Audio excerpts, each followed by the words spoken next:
Alors je suis Anne Plantagenet, écrivaine et traductrice littéraire de l'espagnol de nombreux auteurs espagnols et sud-américains, parmi lesquels Almudena Grandes.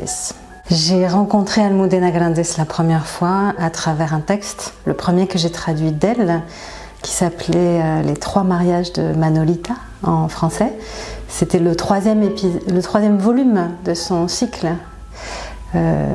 Épisode d'une guerre interminable, et c'est la première fois que je me suis trouvée confrontée à son univers, et c'est à travers ce texte que je l'ai découverte. Je ne l'avais jamais lu Almudena Grandes avant, donc ça a été vraiment une plongée, un baptême, vraiment un baptême du feu, à la fois la découvrir et la traduire, ce gros texte foisonnant, complexe.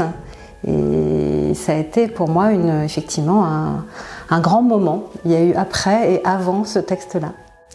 Alors Almudena Grandes, c'est vraiment une autrice qui, dans le cycle des épisodes d'une guerre interminable, je vais davantage parler de ces livres-là parce que ce sont ceux que j'ai traduits, elle a voulu donner une voix aux invisibles, aux oubliés de l'histoire de l'Espagne. Et elle a choisi un style extrêmement foisonnant, un style à la fois très compréhensible immédiatement, c'est-à-dire accessible à tous, et d'une grande richesse, d'une grande richesse de langue, avec beaucoup de vocabulaire, beaucoup d'adjectifs, beaucoup de digressions, parce que pour elle, c'était donner une voix aux oubliés, aux héros invisibles de l'histoire. C'était aussi, ça voulait pas dire leur donner un langage pauvre, ça voulait dire effectivement leur offrir aussi une langue extrêmement riche. Et en cela, elle est très influencée par la littérature du 19e, incontestablement. Son modèle, c'était chez les Espagnols Benítez Pérez Galdós, elle s'est vraiment inspirée de lui. Ensuite, après, elle a plongé dans la littérature classique, elle est baignée de littérature classique, elle est très inspirée par Cervantes aussi, ou par William Defoe en Angleterre. Mais voilà, pour elle, ses modèles, c'était cette littérature populaire au sens vraiment noble du terme, fourmillant, voilà, à travers une histoire, fourmillant de multiples histoires complexes et imbriquées. Donc son style est complexe, difficile, parce qu'il y a toujours plusieurs récits enchâssés, une multitude de personnages, d'innombrables scènes, des digressions, des allers-retours, une chronologie tout à fait disloquée. Donc la première fois, effectivement, ça surprend. Il faut vraiment le savoir quand on s'attaque à la traduction d'une autrice comme cela, et même à la lecture d'une autrice comme cela. On n'est pas du tout dans quelque chose de plat, de linéaire et de chronologique. Il faut accepter de se laisser vraiment emporter dans une espèce de flux, de flot comme ça, qui bouge sans arrêt. Alors donc j'ai traduit 3 livres d'Almudena Grandes, 3 romans qui font donc partie du cycle Episodios de una guerra interminable, donc épisode d'une guerre interminable, qui était ce cycle qu'elle avait décidé de raconter sur la guerre civile et l'après-guerre civile espagnole, à travers les petites gens, à travers les personnes oubliées, à travers les héros invisibles, les opprimés, les femmes, bien sûr, donner une voix aux femmes, surtout aux femmes, c'était son grand projet romanesque. Et ce cycle était prévu, elle avait vraiment prévu déjà tout le plan, était prévu en 6 volumes. Chez Lattès, nous en avons publié et traduit 5. Pour ma part, j'ai traduit les 3 derniers. Et il restera effectivement un livre qu'elle n'a pas eu le temps d'écrire, le 6e tome de ce cycle qui ne sera pas écrit. Donc on termine le cycle avec le 5e volume que j'ai traduit. Probablement le titre qui me marque le plus et qui m'émeut le plus, c'est le dernier. Alors, pour plusieurs raisons. Le dernier, donc, qui s'appelait en espagnol, qui s'appelle La Madre de Frankenstein, et que nous avons traduit en français en changeant tout à fait le titre, en proposant un autre titre, Les Secrets de Ciempozuelos. C'est donc le dernier titre. Alors pour moi, il est particulier parce qu'effectivement, c'est le dernier. Hein, c'est le dernier. Almudena Grandes est morte au moment où je mettais un point final à la traduction. le jour même. C'est tout à fait, voilà, je n'oublierai pas cette date parce que le jour où je terminais la traduction, j'ai appris la mort d'Almudena Grandes. Donc ça en fait un volume quand même assez particulier pour moi. Par ailleurs, au-delà de cette émotion-là, au-delà de ce caractère très personnel, pour moi, en tout cas, parmi les livres que j'ai traduits et ceux que j'ai lus ensuite d'elle, je trouve que c'est un des plus forts, peut-être le plus fort, parce que peut-être que pressée par le temps aussi et par la maladie, elle, dans ce titre-là, dans ce roman-là, elle est peut-être allée plus rapidement à l'essentiel. Elle a peut-être fait moins de digressions qu'habituellement.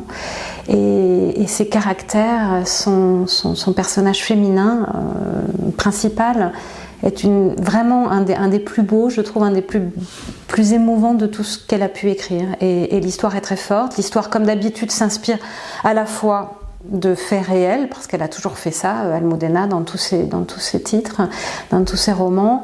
Donc il y a aussi de vraies personnes dans son livre, mais les personnages inventés sont, je trouve, d'une grande puissance romanesque. Et l'histoire qui se passe en grande partie dans un asile pour femmes en Espagne montre aussi, une fois de plus, la condition féminine sous Franco, l'oppression des femmes entre autres. Et je trouve que voilà, il y a des scènes vraiment fortes et bouleversantes dans ce titre-là, et qu'on est du début à la fin, on est vraiment happé par ce texte. C'est un texte très réussi.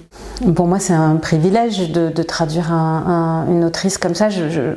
Je traduis beaucoup d'auteurs depuis longtemps, d'Amérique du Sud et d'Espagne. Et c'est vrai qu'Almudena Grandes, c'est en Espagne ce qu'on appelle un monstre sacré. Monstre au sens vraiment, au sens premier du terme, c'est-à-dire qu'elle est hors du commun.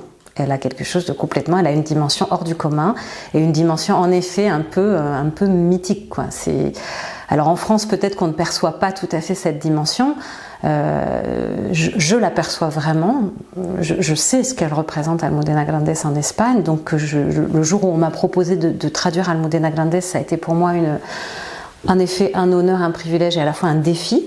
Un vrai défi. Je ne savais pas si j'allais être à la hauteur de ce défi-là, parce que c'était vraiment s'attaquer quand même à un monument de la littérature espagnole. C'était aussi succéder à d'autres traducteurs, puisque je n'ai pas été la première traductrice d'Almudena Grandes en France. Ça, c'est aussi autre chose. Quand on est le premier à traduire un auteur, on s'en empare et on noue des liens avec cet auteur. Là, je suis arrivée après d'autres traducteurs et effectivement, j'ai traduit tous ces derniers livres. Oui, je crois que je n'ai jamais perdu de vue la dimension que représentait Almudena Grandes quand je la traduisais, et donc j'ai gardé, oui, je pense, je suis extrêmement contente de l'avoir traduite. Si je devais lui adresser un dernier mot, ça serait, il y en aurait plusieurs. Déjà, je pense que je lui dirais d'abord merci.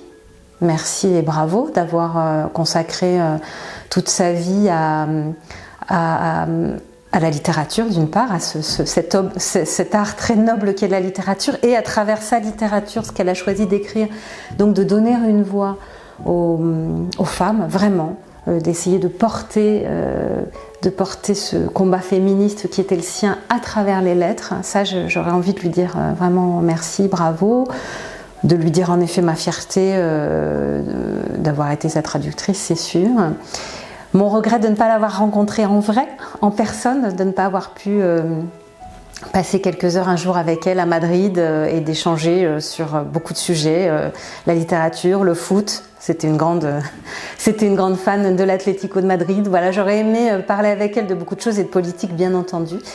Et ça, ce sera sans doute un regret, mais avant tout, oui, dire merci et bravo pour tout son parcours et ce modèle qu'elle est encore aujourd'hui pour beaucoup de femmes en Espagne.